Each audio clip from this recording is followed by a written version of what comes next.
Name's Joshua Arnold, Joshuaarnold. All right, perfect. So Josh, can you tell me where you were from? Where's your hometown? Originally I'm from Hastings, Pennsylvania. All right. And now from there, now living in Schroon Lake, how would you compare Hastings, Pennsylvania to this place? It's about the same. Population in the winter here in Schroon Lake is about the same. In the summer we get a lot more here, but Hastings is a small town, one gas station. We have a stoplight that flashes yellow on two sides and red on the other two sides. There's literally nothing that takes place in that town. It's nothing. It's just an empty void. So, how would you describe the sequence of events that led you to living in Schroon Lake? Well, I got my girlfriend at the time pregnant when we were both 16, 15. She had my son when we were 16. Her dad told me that the only way I could be with her is if I got a job when I graduated. I was a bum my entire high school career. Didn't amount to anything, and the only thing that I had going for me is I always wanted to join the military. So I decided to go into the military and make a career out of it so that I could, be with her at the time, and that didn't pan out. So once I got into the military and came to Fort Drum, I ended up marrying a local by Watertown and stayed there.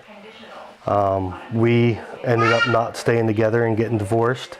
I met a girl from Schroon Lake on Facebook, and I was a correction officer at the time.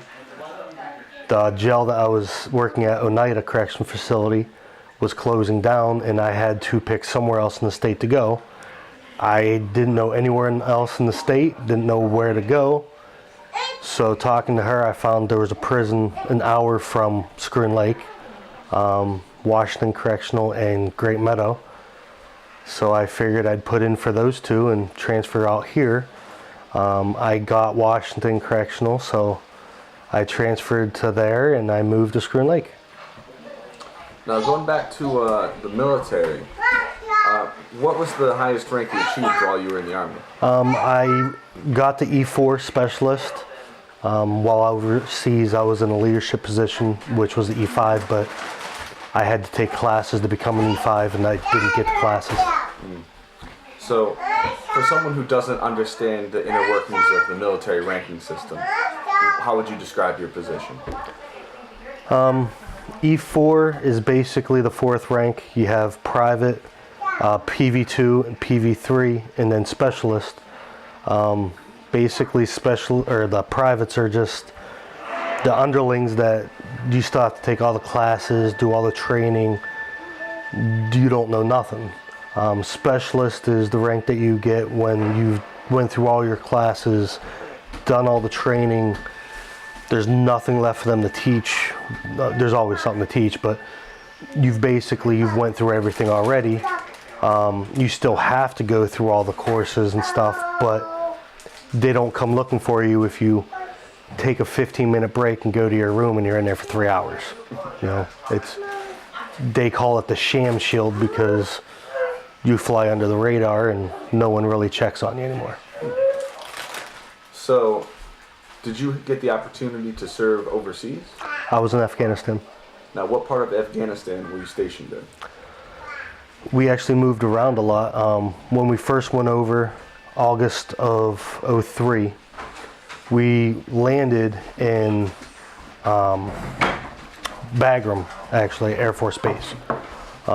We were there for 2 months before we left and went anywhere else. While we were at Bagram, we mainly did the perimeter patrol. We would sit in the towers looking out in the desert for 8 hours. After you did your 8 hours in perimeter patrol, you had 8 hours on rapid rapid deployment, where anywhere in the country, if there was a firefight and people needed assistance, you were the ones that would be sent. So for 8 hours, you had to just basically sit in your bunk and do nothing, have everything ready to go. And then after that, you had 8 hours to yourself that you could do anything, which even then you couldn't do anything because you had mandatory meals, mandatory physical fitness, and then you had to get a certain amount of sleep before you went on your next tour of tower guards. So everything was structured, and it was always, you had to be there at this time and everything.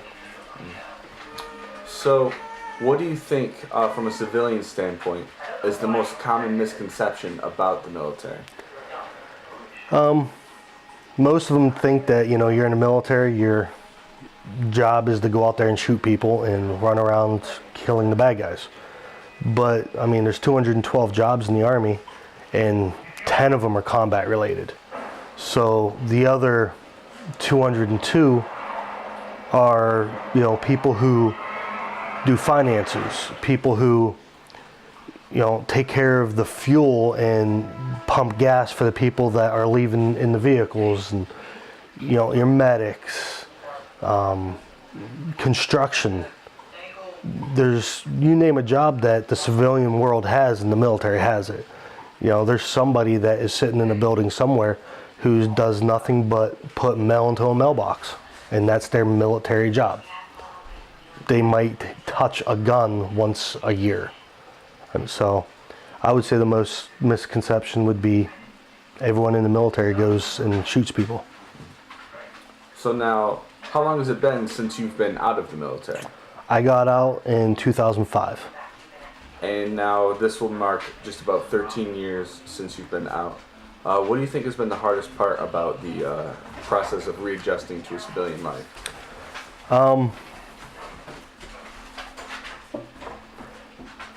There would be a few.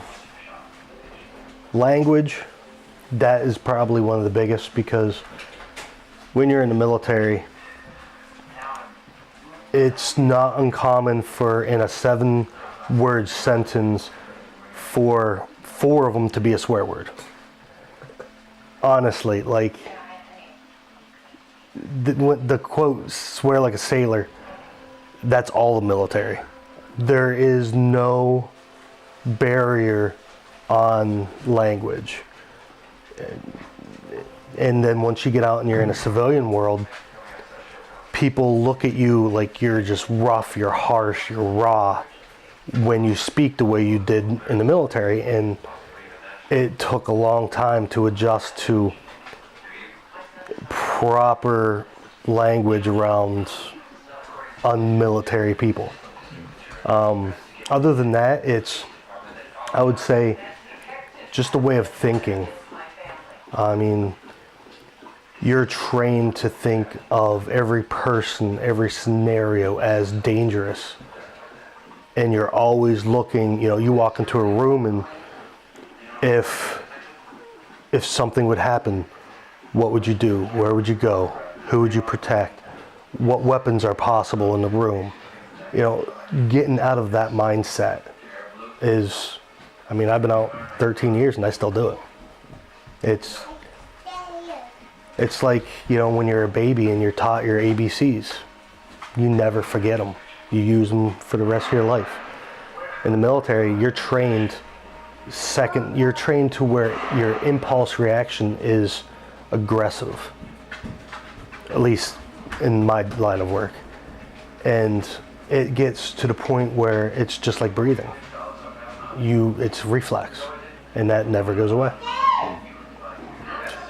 So, with the experiences and the job you held in the military, what civilian career paths could someone choose to follow? Well, like I tell my daughter all the time, she wants to go into the military. You have to look at what you want to do after the military to pick a job. Because in the Army, any civilian job is in the Army. But I went into the only job that my only training is shooting a gun. So when you get out, I mean, you have security, corrections. Those are the only two civilian jobs that you really are qualified for. Paramilitary, you know, you could get something like Blackwater or Dino Corp, which are civilian mercenary style units that work hand in hand with the military. But then again, you'd be basically right back in the military doing the same thing that you were doing in the military. So honestly, what's the point? Civilian wise though, anything security, working security at a bank, at a mall, police officers, correction officers, anything that their bottom line is the defensive force, it's all you're really trained for. So do you think there are any fundamental problems with the United States military? Oh, definitely. What is one you could talk about and expand upon? I guess my biggest problem with the military is where current leadership is taking it. And this is just a personal opinion, but we as human beings, over the course of the last 2,000 years, have been taught that women are sacred. You know, you don't hit a woman. You don't abuse a woman. You treat women with respect. Your mother, your sister, your daughter, your spouse, you know, you treat women with respect. So now when you take that line of thinking and then you incorporate women into the battlefield, you have a guy over here that has a leg wound, and you have a woman over here who her entire guts are hanging out and she's 2 minutes away from death.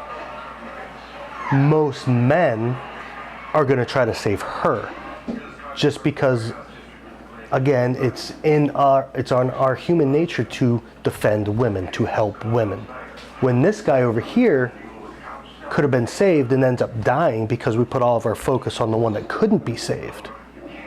So I think it is fundamentally wrong that either we need to change our way of thinking to where women aren't as sacred, which I am against, or we need to take women out of those combat situations, which, again, I can't really say much on because women should have equal rights.